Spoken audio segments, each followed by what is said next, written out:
جی السلام علیکم جی شاہ صاحب، یہ نعت رسول مقبول صلی اللہ علیہ وسلم اور تلاوت قرآن پاک کو کالر ٹون کے اور رنگ ٹون کے ذریعے استعمال کیا جا سکتا ہے؟ نہیں ابھی مجھے سمجھ میں نہیں آئی. نعت کو اور تلاوت قرآن پاک کو رنگ ٹون کے طور پہ استعمال کر سکتے ہیں موبائل میں؟ نہیں یہ تو صحیح نہیں، اس کے شرف اور اس کے آداب کے خلاف.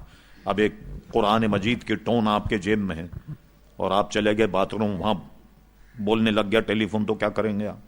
کتنا خیال رکھیں گے؟ تو ایسا نہیں کرنا چاہیے. بس ٹیلی فون کو ہلکی پھلکی جو گھنٹی ہے بس اس میں، تاکہ پتہ لگ جائے کہ یہاں ٹیلی فون آیا. اس پہ نعت یا درود شریف وغیرہ جو ہے، یہ اس کو میں نہیں کہتا کہ یہ جائز ہے، ایک طرح سے اس کا رف استعمال ہے اور ایسا نہیں کرنا چاہیے. اور نہ گانے باجے کچھ نہیں.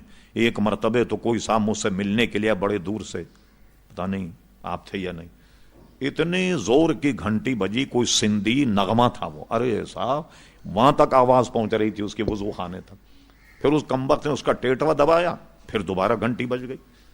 تو میں نے تو بہت ڈانٹا اس کو. جب میں ملنے آؤں، میں نے کہا ملنے مجھ سے آنے سے یہ کیا کیا آپ نے بھائی؟ یہ تو آداب مسجد کے خلاف. اور آداب مسجد میں دنیاوی بات کو کرنا، سرکار فرماتے ہیں کہ نیکیوں کو ایسے کھا جاتا جیسے آگ لکڑی کو کھا جاتی. اس لیے اس کا نہایت اہتمام، انصرام رکھیں کہ جب بھی مسجد میں آئیں اس کا ٹیٹوا بند کر دیں. ورنہ اس سے کیا ہوگا کہ جب نماز پڑھ رہے ہیں تو گھنٹی بجے گی. اب بہت سے لوگوں نے تو آج کل شاید کسی علماء نے بتا دیا کہ ہاں ایسے کر کے اس کو بٹن دبا تو رکھ دو. مسئلہ یہ ہے کہ پہلے تو تحقیق کی جائے وہ فعل خفیف سے ہے یا فعل کثیر سے. اگر فعل کثیر سے ہے تو نماز ہی ٹوٹ جائے گی.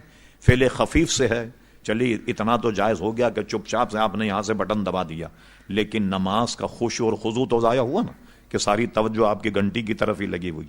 اور ہم تو یہ دیکھتے ہیں کہ یہاں نماز میں بھی لوگ آتے ہیں نا، السلام علیکم رحمت اللہ، اب سے پہلے ٹیلی فون دیکھتے ہیں کتنی مس کال آئیں. کیا ہوا بھائی؟ آپ کا کوئی جہاز کھڑا ہوا دھکے پہ جس کا ڈیمریج چڑھ رہا ہے، اور اگر نہیں اٹھایا آپ نے تو کوئی چوری ہو جائے گا، ڈکیتی. کیا ایک 10-15 منٹ آپ اگر فون کو بند کر دیں تو اس میں کیا حرج ہے؟ کون سا اس میں نقصان ہے؟ نماز کا خشوع اور خضوع اور آداب مسجد جو ہے اس کو بھی خیال رکھیں آپ. یہاں ہے جناب ٹیلی فون، اب یہاں سے نکالنا کتنا مشکل ہے. ہمیں جب دیکھتے ہیں کہ یہاں لوگوں کے پتلون میں رکھا ہوا ہے اور گھنٹی بجتی ہے تو سرکار کی وہ حدیث یاد آتی، قرب قیامت میں اس کی ران اس سے بات کرے گی، ران کلام کرے گی اس کی.